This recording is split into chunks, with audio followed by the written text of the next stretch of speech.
Welcome back to the deep dive, everyone. We're here to sift through those sources you send us and pull out the really compelling stuff. And today, wow, we're diving into something big, a concept that holds, well, immense power for personal growth.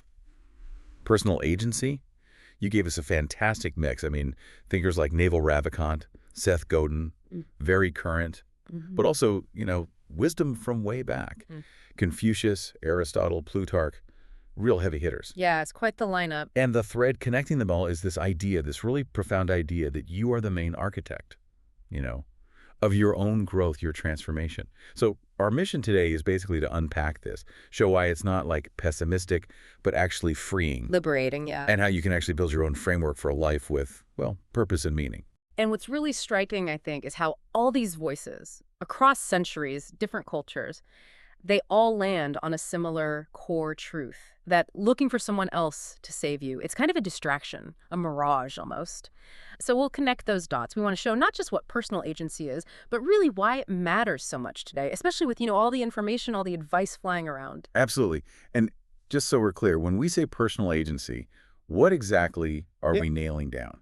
Good question. Basically, it's your ability to act independently, to make your own choices freely, and to intentionally shape, your life, your circumstances, even how you feel inside, their internal state. Got it. Your capacity to act and choose. Okay, that's powerful, especially like you said, with all the noise out there. Let's dive into the first big insight. Okay, so this journey really kicks off with a quote from Naval Ravikant, and it's pretty blunt. Yeah, it doesn't pull punches. He says, doctors won't make you healthy. Nutritionists won't make you slim. Teachers won't make you smart. Gurus won't make you calm. Mentors won't make you rich. Trainers won't make you fit. And then the kicker, ultimately, you have to take responsibility. Save yourself. Yeah. It's direct, right? And the source material actually calls it liberation disguised as harsh truth. So why liberation? It feels pretty heavy at first glance. Well, I think it's liberating because it cuts through that illusion, the illusion that you can just passively get better. The second you truly accept deep down that no one else, no expert, no guru, no authority can do the actual work of your growth for you. Right. You stop waiting. You stop looking around for someone else to fix things or give you the magic bullet. You take the wheel back. Exactly. You reclaim that control. It shifts from out there to in here. And that acceptance, it might sting a bit at first, but it's the absolute foundation. It's the bedrock for this whole architecture of personal agency the sources talk about. Think of it like captaining your own ship. People can give you maps, weather reports, advice. Sure, helpful stuff. Invaluable even. But only you can actually steer the ship. The effort, the direction. That's all on you. I like that analogy. It does shift it from feeling like a burden to, empowerment. But, okay, so you're steering the ship, but Seth Godin warns us it's not about finding the easy channel, right? He has this really stark warning about low-hanging fruit. He just says flat out, it's all been picked. Yeah. Direct again. And he's not just talking about, like, small stuff. He means the obvious paths, the easy routes everyone's rushing down. They're often traps designed to, take advantage of our desire for convenience. He even says the best jobs aren't advertised in the usual places. The best projects aren't always obvious. And that taps into something really deep about us, doesn't it? We're kind of wired to look for the easy way, the path of least resistance. But what the sources are saying collectively is that the real value, the things that actually transform you, the unique opportunities, they're rarely sitting out in the open on those crowded roads. You have to be willing to, explore the side roads, develop a better eye for what's genuinely valuable versus what just looks easy or convenient. Right. That low-hanging fruit, it promises quick wins, but maybe the gains are superficial. They don't last. It's like fool's gold versus the real thing. One's easy to spot. Exactly. The other takes more effort, more discernment. Which brings us to that gap, right? Yeah. The gap between knowing something and actually doing it. There was that Spanish phrase in the source, del dicho al hecho hay gran trecho. Yes. There's a big gap between saying and doing. Perfect summary. It narrows it, doesn't it? It really does. Because that phrase points right at a huge challenge for agency, and you can know all the things. Read all the books, listen to all the podcasts. Exactly. But if there's no commitment to implementing it, it just stays theoretical. It's like intellectual entertainment. And that gap between knowing what to do and actually doing it, that's where so many people get stuck. They keep consuming more info, looking for the next piece of advice. While avoiding the uncomfortable part. Yeah, the often difficult work of actually applying it, it's like studying blueprints forever, but never ever laying a brick. The building your growth just doesn't happen. That's a sobering image. The Yeah. building just doesn't happen. And this inaction, this putting things off, it sounds like it gets harder to overcome with time, Mm. which leads us to timing. Ryan Holiday talks about this, right? Teaching kids when you still can. Mm-hmm. In Daily Dad. He says if you wait too long, they get better at resisting. They find the words, the reasons. So what does that mean for us as adults trying to change? It's a crucial point, and Plutarch actually talked about this thousands of years ago. It points to a basic truth. Mm, Our ability to change isn't fixed. It can actually, well, diminish over time if we're not careful. Plutarch said something like, to learn is to allow something to be done to you, and that it's easier for those less able to resist. Kids' brains are more malleable, sure. more plastic, yeah. But it's not just biology. It's also because they haven't built up all the complex reasons, the rationalizations, the justifications that we adults get so good at constructing. The ways we explain away why we can't change or shouldn't have to face something uncomfortable. Exactly. The source uses that image of the cement is completely dry for adults. It gets harder to reshape things. Okay, so if the cement gets harder, Hmm. what does that mean for us practically as we get older? Are we just stuck? No, definitely not stuck. But it means the longer we hold on to a habit or a belief or just a way of doing things, the more we kind of subconsciously invest in defending it. Every year can add another layer of why this is okay or why changing is too hard right now. Another reason why not to do the uncomfortable thing? Precisely. So it doesn't mean change is impossible for adults. Absolutely not. But it does highlight the incredible power, the sort of amplified effect of starting now. Don't wait. Right. The paths for growth are always there, but forging new ones just takes more focused, deliberate effort as the cement, well, as it sets. Okay, that makes sense. It's about recognizing the effort involved increases. But this effort, this difficulty, it's not just about doing hard things for the sake of it, is it? There seems to be a paradox. The work that changes us is often tough, but it also has to mean something to us. Yes, exactly. Yeah. That's a really key distinction. We had Muhammad Ali saying, you got to take risks to accomplish anything. Courage is essential. Mm-hmm. Bold action. But then you have Aristotle saying, pleasure in the job puts perfection in the work, which sounds different, gentler. It does sound different, but I think they're pointing towards the same sweet spot. Theodore Roosevelt called it work worth doing. It's about directing that effort that Courage Ali talks about towards something that genuinely matters to you. It's not just about choosing hard things. It's about choosing meaningful hard things. Okay, so distinguishing between what?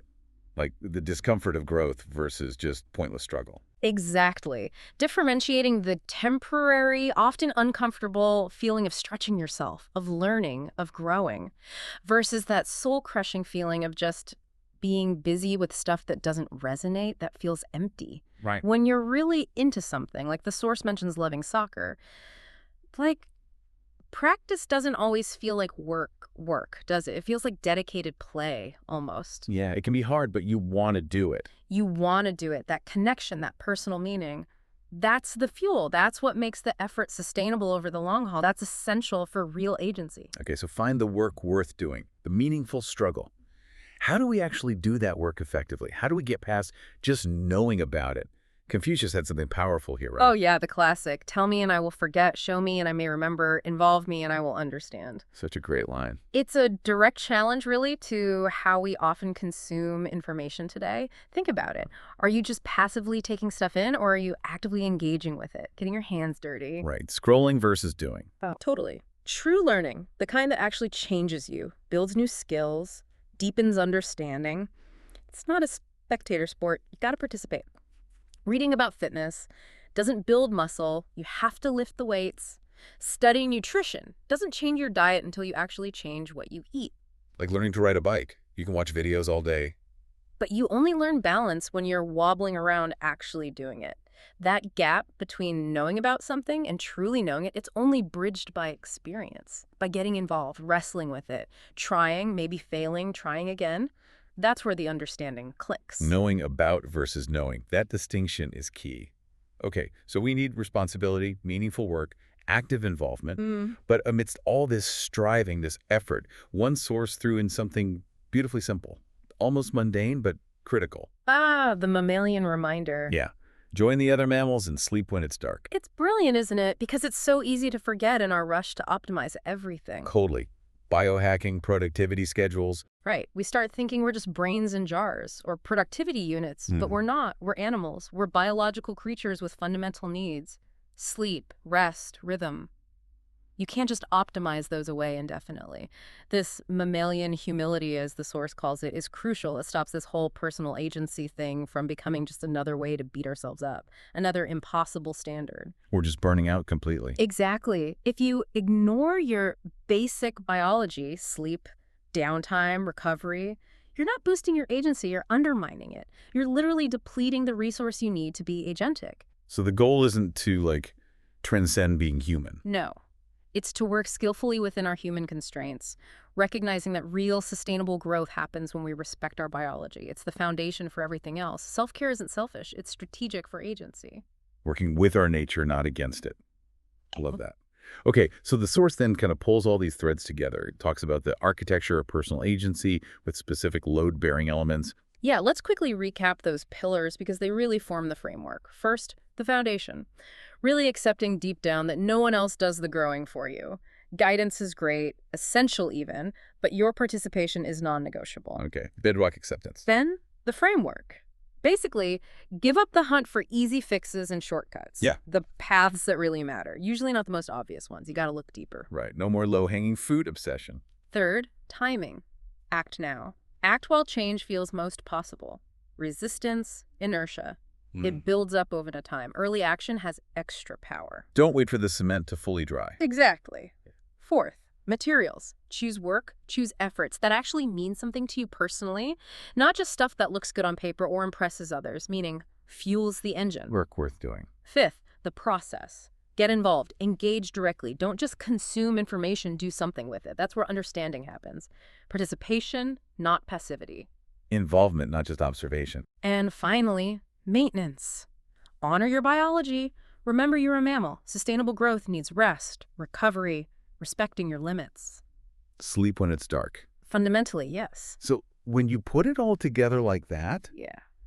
what starts out feeling like this heavy burden, oh no, I have to save myself, it actually starts to feel, well, like liberation, like you said earlier. It really does, because think about it. When you stop waiting for someone else to rescue you, you get your power back. Instantly. When you stop chasing the quick fixes that never really work, you can actually invest your energy in things that do make a difference, even if they take time. And when you accept that growth needs your active involvement, you shift gears, don't you? You go from being a passive consumer of your life to being the active author, the one writing the next chapter. That shift, that's where the magic happens. That's real change. And the sources have that stark reminder, too, that the longer you live, the more time has to punch you in the face. Yeah, life happens, right? Setbacks, challenges, things go wrong. It's inevitable. Yeah. But with this architecture in place, you're not just taking the hits passively. No, exactly. You're actually equipped. You have a framework to process those hits, to learn from them, to extract wisdom even from pain, to build resilience. So time stops being just this thing that wears you down, and it becomes more like a forge, a place where you're actively shaping yourself, getting stronger, provided you're engaged in that process. Right. Every challenge, every punch becomes data, an opportunity to refine your approach, adapt, maybe add a new tool to your toolkit. You build better internal structures. So wrapping this all up, what's the big takeaway for you listening right now?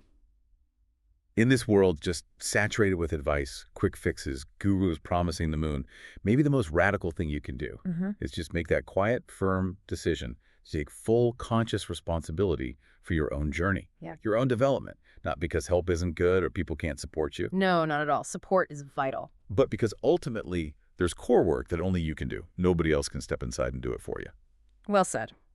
And that leaves us with a question for you to really sit with. Is there an area in your life right now where maybe, just maybe, you're kind of waiting for someone else or something else to come along and save you, to fix it?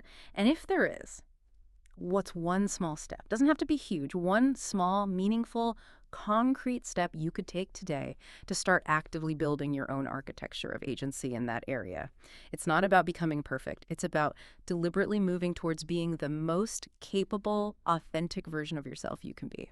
Thank you so much for joining us on this deep dive into personal agency. Keep exploring, keep asking those questions, and yeah, most importantly, keep building that incredible architecture within you. We'll catch you next time.